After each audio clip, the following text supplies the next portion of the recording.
안녕하세요. 오늘은 프랑스 혁명에 대한 책을 하나 살펴보려고 합니다. 이 책을 지으신 노명식 교수님은 서울대 사학과를 졸업을 하시고 미국 하버드 대학교 옌칭 연구소에서 개건 교수를 거쳐서 경북대, 경희대, 성균관대, 한림대학교 등에서 교수를 지내셨고 지난 2012년에 이제 돌아가셨습니다. 이 교수님의 책을 같이 한번 살펴보도록 하겠습니다. 그래서 이제 혁명의 그 사회적, 경제적 그런 조건들이 무엇이었나 이제 한번 살펴보는 거죠. 제1장 18세기의 프랑스 1. 경제적 변동 부르주아지의 상승세와 귀족계급의 하강세가 어느 시점에서 일정한 균형을 이루어 어느 쪽도 상대방을 누를 수 없는 상태가 됐을 때 국왕이 어느 쪽의 제약도 받지 않고 절대적인 권력을 가지고 양자의 대립을 조정할 수 있게 되었다. 이런 왕권을 절대군주정이라고 합니다. 그리고 이 같은 상황이 놓인 18세기 프랑스 사회를 앙시엥 레짐이라고 한다. 그 다음에 사회적 모순. 부르주아는 제 아무리 실력이 있고 자신만만해도 제도상으로는 제3신분이었습니다. 좋게 말하면 평민, 나쁘게 말하면 상놈이었죠. 부르주아는 현실과 제도의 모순을 날카롭게 의식하고 이 의식이 곧 대혁명을 일으키는 동력이 됩니다. 혁명은 가난한 사람들이 일으키지 않는다. 부유해진 사람들이 자신의 실력이 무시되고 멸시당한다고 느낄 때 모순된 제도를 타도하기 위하여 혁명을 일으킨다. 그 다음에 3번 통치체계의 모순이 있었습니다. 프랑스의 농민과 부르주아는 각종 봉건적 공조를 영주에게 바쳤을 뿐만 아니라 절대군주가 부과하는 국세도 부담하였죠. 이 이중 부담은 특히 농민을 더없이 빈곤하게 만들었습니다. 그 세금이 수입의 80에서 90%에 이르기까지 했으니 얼마나 억압받고 착취당했는지 알 수가 있겠죠. 그러나 농민은 그 원인이 앙시엥 레짐에 있다고 생각하지 않았습니다. 그리고 사회적 반항의 방법도 사회질서 개혁 방법도 알지 못하였습니다. 그러나 농민의 무지를 깨우쳐주는 자들이 있었으니 이 제1신분의 최하층을 형성하고 있던 농촌교회의 사제들이었습니다. 프랑스 혁명이 부르주아의 손에 주도되었음에도 불구하고 널리 농촌으로 번져갈 수 있었던 원내 하나가 바로 이것입니다. 그 다음에 계몽사상이 또 이제 사상적 역할을 했죠. 계몽사상의 혁명적 이상은 부르주아의 물질적 이해관계와 완전히 일치하고 있었습니다. 자본주의의 발전은 자유를 요구하고 있었는데 계몽사상의 이상도 그 자유를 요구하고 있었던 것이다. 거기서 부르주아지는 계몽사상의 혁명적 이상에서 자기들의 역사적 사명을 의식하고 계급적 이해관계를 넘어선 차원에서 혁명적 계급이 될 수 있었다. 그들을 혁명적 계급으로 만든 것은 인간과 이성을 최고의 가치로 여기는 계몽사상이었다. 여기에 부르주아 혁명의 보편적 세계적 성격이 있다. 그 다음에 이제 귀족들은 자신의 권리들을 이제 지키고자 했죠. 첫 번째는 토지의 수익을 늘리려고 갖가지 방법을 사용을 했다. 두 번째는 상공업에 대한 동산 획득 방법. 그러니까 이제 부르주아지와 이제 함께 한 거죠. 그 다음에 셋째는 귀족이라는 명예의 특권을 고수했다. 넷째는 귀족의 정치적 반동이 있었다. 그런데 부르주아의 힘이 이러한 귀족의 봉건적 반동에 밀리기만 하는 나약한 존재에 불과했다면 프랑스 혁명은 일어나지 않았을 것이다. 인구 전체의 2%에 불과한 50만의 특권 신분이 국가재산의 반 이상을 소유하고 있으면서 자기들은 세금을 내지 않고 제3신분에게만 모든 세금을 매겨서 국가의 재정 적자를 해결하겠다고 했을 때 상승 일로에 있는 부르주아지와 특권 신분의 충돌은 필연적일 수밖에 없었다. 그 다음에 이제 프랑스의 이제 재정 문제도 있었습니다.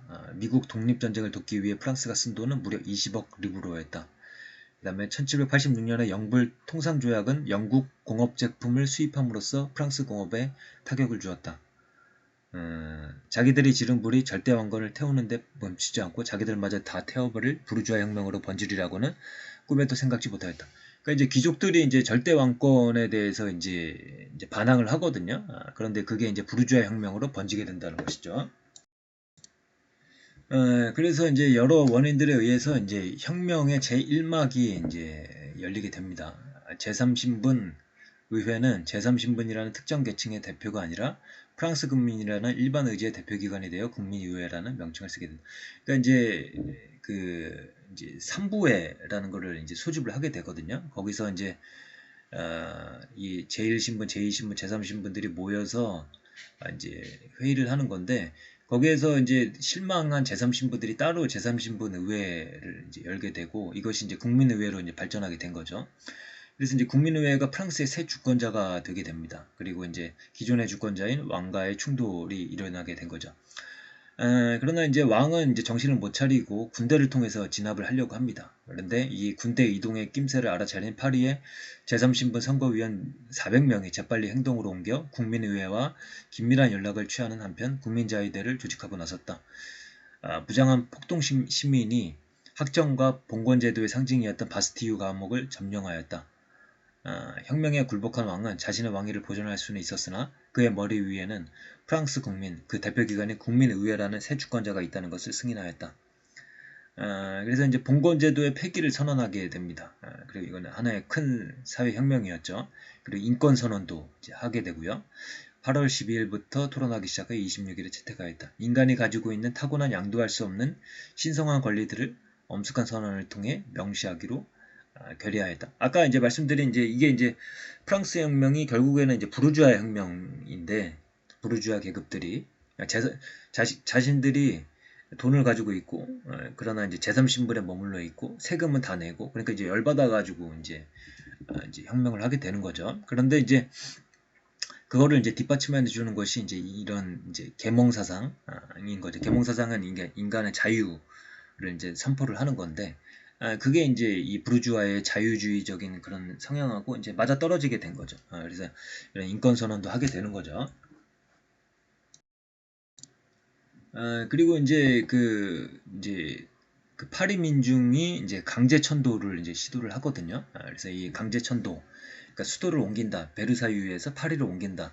이거는 이제 바스티유 사건, 바스티유 감옥을 이제 쳐들어간 것 이상으로 중요했다고 보는 거죠. 왕과 의회는 혁명의 인질이 되고 행정부와 입법부는 파리의 손아귀에 들어갔다. 그다음에 이제 혁명의 세력들을 보면은 이제 좌쪽으로는 헌법의 법, 이제 자코뱅파가 있었던 거고, 그다음에 우파는 이펀 왕정 클럽이 있었던 거고, 그다음에 1789년 협회 라파에트가 주도를 하는데 요게 이제 중도적인 성격을 갖고 있었던 거죠. 왕이 이들의 주장을 끝까지 따랐다면 프랑스 혁명은 당시 영국과 유사한 입헌군주 국가로 정착하게 되었을 것이다. 그러나 불행하게도 왕과 그 측근은 역사적 감각에 우둔하여 이 협회의 노선에서 이탈할 길이 없는가를 열심히 찾고 있었다. 그래서 이제 라파에트가 이끄는 그런 쪽으로만 갔어도 입헌군주 국가로 가지 않았을까 이런 의견입니다. 그 다음에 왕이 도망을 실패하게 되거든요. 왕이 도망을 실패하게 되면은 이제 국민들이 많이 이제 실망을 하게 되는 거죠. 그 전까지는 왕에 대한 믿음이 어느 정도 있었는데 왕이 도망을 해서 군대를 외부에서 데려와서 진압을 하려 할 것이다라는 것을 알게 되었을 때 그 배신감이 이제 컸던 거죠. 역사가들 가운데는 왕정 몰락의 근본 원인을 왕의 도망 사건과 샹드 마르스 학살 사건에서 찾는 사람도 있다. 사실 왕의 도망 사건이 있기 전에는 국민 거의 전부가 왕의 본심을 의심하지 않았고 왕에 대한 신앙과 개혁에 대한 신뢰를 저버리지 않았다. 그러나 이제는 상황이 달라졌다. 혁명에 소극적이었던 민중도 왕과 왕의 지지 세력에 반기를 들기 시작했다. 공화정과 민주주의를 자기들의 이익에 일치시키기 시작한 것이다. 그래서 이제 8월 3일 드디어 왕에게 결정적인 타격을 가하는 일이 일어났다. 모니테르라는 신문이 오스트리아와 프로이센의 연합군 사령관 브룬스비크의 성명을 보도했는데 이것이 왕과 적군의 내통을 백일하에 폭로했을 뿐만 아니라 자코벤과 프랑스의 모든 애국자를 협박하였다. 성명의 내용은 프랑스 국민으로 하여금 루이 16세의 모든 권한을 도로 회복시켜 줄 것과 루이 16세와 연합군에 대한 저항과 반기를 중지하고 연합군에 복종할 것을 요구하는 것이었다. 왕의 적대 행위를 증명할 증거로 이 이상 확실한 것은 없었다. 왕은 탕풀에 유폐되었다. 그는 거기서 5달을 더 살다가 처형되고 만다. 그 다음에 이제 9월 학살과 상킬로트. 그 다음에 이제 파리에서 이제 혁명적인 시민들이 많았고 그들이 이제 일종의 자치체인 코민을 형성을 하는데 이 파리 코민은 왕에 대해서뿐만이 아니라 의회에 대해서도 불신하고 협박하고 비난하였다. 의회와 코민의 대립은 합법적인 힘과 혁명적인 힘의 대립이며 부르주아와 민중의 대립이었다. 그래서 이제 프랑스 혁명이 사실 부르주아의 혁명적인 성격이 있는데 거기에서 좀 더 혁명적인 성격의 파리 코민이 있었던 거죠. 그리고 파리 코민은 민중이 하는 거고 이제 의회는 부르주아가 이제 주도를 하는 거였고 이들의 대립이 있었다라는 거죠.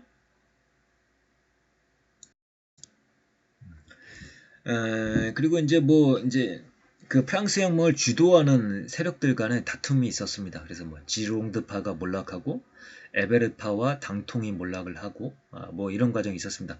그래서 이 프랑스 혁명 이제 대혁명이라고 하죠. 지금 말씀드리고 있는 것은 대혁명의 과정인데 이 과정에서 이제 중요한 인물이 이제 로베스피에르라고 보시면 되겠습니다. 전반부는 로베스피에르고 후반부로 가면은 이제 나폴레옹이 중요한 인물로 등장을 하죠. 왼쪽에 에베르파와 오른쪽에 당통파를 없앤 로베스피에르는 이제 양쪽에서 오는 반대에서 모두 해방되었다. 국민공회도 이제는 시끄럽지 않고 공안위원회와 치안위원회의 제안에 고분고분 동의하고 중대한 명령도 토론 없이 가결해 주었다. 로베스피에르와 반대파의 싸움은 코민과 공회의 싸움 형태로 나타났다. 그러나 그러니까 이제 이 뭐라 그럴까요? 여러 가지 적대 세력들을 없애지만은 그들이 완전히 이제 소탕이 되지는 않거든요. 그리고 그들이 다시 살아나게 되죠. 그래서 로베스피에르와 반대파의 싸움은 코민과 공회의 싸움 형태로 나타나게 되고 그런데 이 중대한 시기에 코민파의 배신자가 있어 암호가 공회파에게 새어나갔다. 그리고 날이 밝자 로베스피에르를 비롯한 1파 22명이 곧바로 현장으로 끌려가게 됩니다. 이거를 이제 테도 미도르의 반동이라고 하는데 이게 이제 11월 달을 의미하는 거죠. 11월 달의 반동인데 프랑스의 민주공화주의를 100년간 후퇴시켰다. 노동자뿐만 아니라 테르미도르파도 얼마 안 되었고 자신들이 스스로 저지른 반동의 인질이 되어 있는 사실을 발견하고 놀랐다. 로베스피에르의 사례를 후회하게 되지만 이미 늦은 거죠. 산악파는 당시로서는 전대미문의 철저한 민주적 공화국의 건설을 명확히 자각하여 명확한 3대 목표를 내세웠는데 그 3대 목표란 조국의 방위와 혁명의 수호와 진정한 민주주의의 확립이었다. 로베스피에르를 제거하는 데 앞장섰던 테르미도르파에게까지 로베스피에르와 한패였다는 무서운 비난이 쏟아졌고 여기서 그들은 자신의 결백을 보여주기 위해 로베스피에르와 함께 쌓아올린 제도들을 공격하고 파괴하지 않을 수 없었다. 그러니까 혁명 세력들 중에 또 이제 분파가 되면서 싸웠던 거거든요. 근데 이제 그 중에 일부 일파가 또 로베스피에르 일파를 없앴고 그러고 나서 이제 그들이 살기 위해서 다시 그들이 함께 쌓아올린 제도들을 공격하고 있었던 거죠. 평원파는 부르주아 출신들로서 혁명과 공화국을 왕당파의 공격으로부터 지키려는 의사는 강했으나 평등주의적 민주주의 회복을 왕정의 회복 못지않게 두려워하였다. 그러니까 부르주아들은 왕당파의 공격도 두려워했지만은 좀 더 좌파적이고 민중적인 세력의 공격도 두려워했던 거죠. 왕당파가 큰 폭동을 일으켰고 중과부적으로 공회 측이 분리했으나 이를 역전시켜서 반란을 진압하는데 공을 세운 사람이 나폴레옹이라는 군인입니다. 그래서 이제 총재정부라는 게 들어섰고 총재정부의 동요가 있었고 나폴레옹이 이제 쿠데타를 일으키게 됩니다.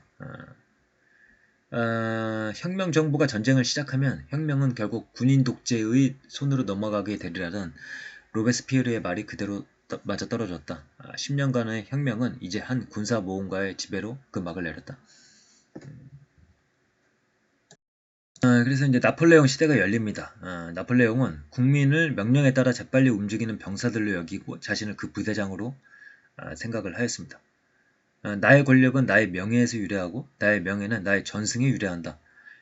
그러므로 나의 권력은 그 기반으로서의 새로운 명예와 새로운 전성을 계승하지 않으면 무너지리라. 정복이 나의 현재를 만들었고 정복만이 이 현재를 유지할 수 있다. 나폴레옹이 종신 통령이 되어 황제로의 길을 마련했습니다. 그래서 이제 군사적으로 승리를 거두는 것 그리고 국내의 혁명을 종식시키고 외국의 반혁명 전쟁을 멈추게 하기 위하여 국내의 왕당파 및 로마 교황과의 화해를 달성하는 일이고 그 다음에 국내 공화파의 나머지 세력을 제거하는 일 이것이 이제 결국에는 나폴레옹이 해야 되는 일이었던 거죠.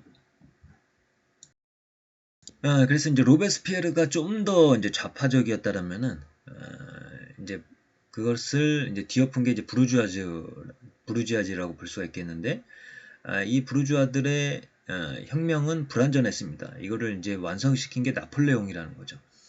그는 프랑스 혁명을 단지 정치혁명으로 보지 않고 사회혁명으로 파악하고 있었다. 그 사회혁명은 부르주아 혁명이었다.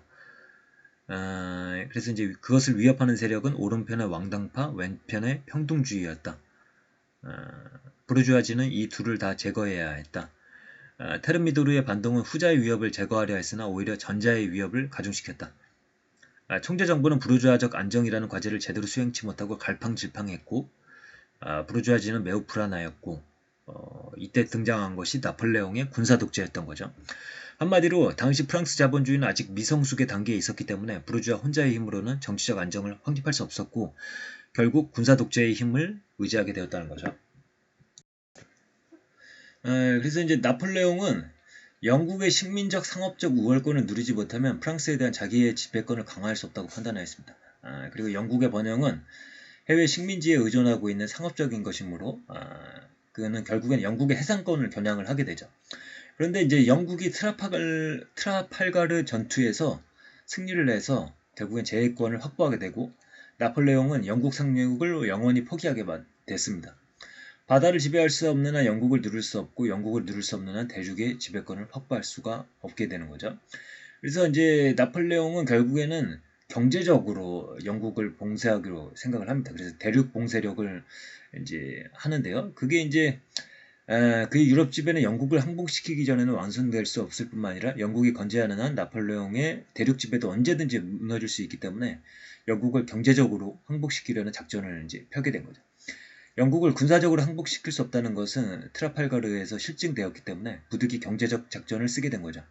근데 대륙 봉쇄는 모순에 가득 찬 억지였습니다. 이 억지를 지탱하는 힘은 오로지 나폴레옹의 군사적 지배력이었죠. 왜냐면 대륙의 각각의 상황이 달랐거든요. 영국과 거래를 해야 되는 그런 국가들도 많이 있었던 거죠. 그래서 나폴레옹의 군사력이 이 억지체제를 유지하는 데는 처음부터 한계가 있었다. 거기에 그의 몰락의 궁극적 원인이 잠복해 있었다. 그 다음에 여기 좀 재밌는 부분인데요. 그래서 따로 떼봤는데 이게 이제 영국에 대해서 나폴레옹이 어떻게 생각하고 있는지를 이야기하고 있습니다.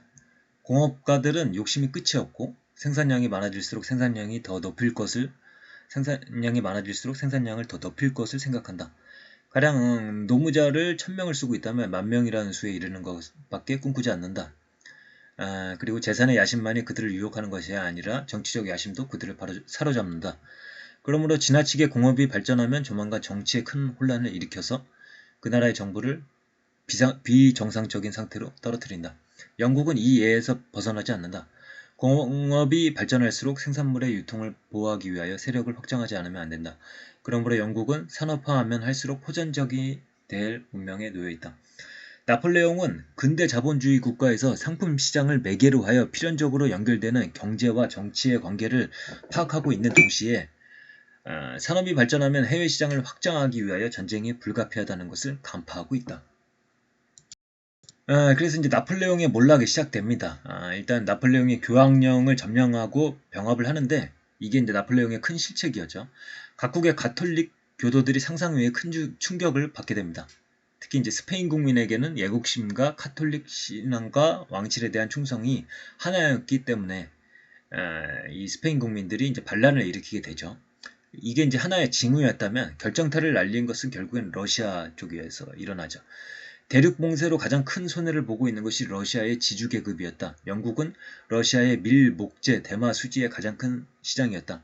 중립국 선박의 러시아 항구 입항을 환영하는 동시에 견직물과 포도주 및 브랜디의 수입 관세를 높여서 프랑스의 주요한 수출입품을 배척하였다. 그래서 이제 이 러시아가 대륙 봉쇄령을 빠져나오게 되고 이거를 억누르기 위해서 이제 나폴레옹이 군사적 작전을 펴게 되는데 결국에는 이제 러시아에서 군사적 작전이 이제 실패하게 되죠. 그래서 이제 이제 나폴레옹이 결국에는 이제 그 자리에서 내려오게 되고 다시 이제 왕정이 복고되고 그다음에 나폴레옹이 다시 복귀를 해서 백일천하를 누리지만 영국과의 워털루 전쟁에서 이제 패배를 해서 영국 및 동맹국들과의 전쟁에서 이제 패배를 하죠. 워털루 전쟁에서. 그리고 이제 나폴레옹의 시대가 끝나게 되고 그 다음에 이제 다시 이제 제2차 왕정 복고가 되고 그러는 과정들이 있습니다. 그래서 이 책의 한 70% 정도에까지 이제 한번 리뷰를 해봤고요. 그 뒤의 내용도 이제 한번 관심 있으시면 보시면 될 것 같습니다. 그래서 이제 프랑스 혁명에 대한 책을 이제 개괄적으로 살펴보기에는 굉장히 좋은 책이라고 생각을 하고 있고요. 그리고 제 개인적으로 아까 말씀드렸다시피 이 프랑스 대혁명의 전반부는 로베스피에르, 후반부는 나폴레옹의 포커스를 맞춰서 보시면 좀 더 이해가 잘 되지 않을까 싶습니다. 그러면 오늘의 리뷰는 이것을 마치도록 하겠습니다. 감사합니다.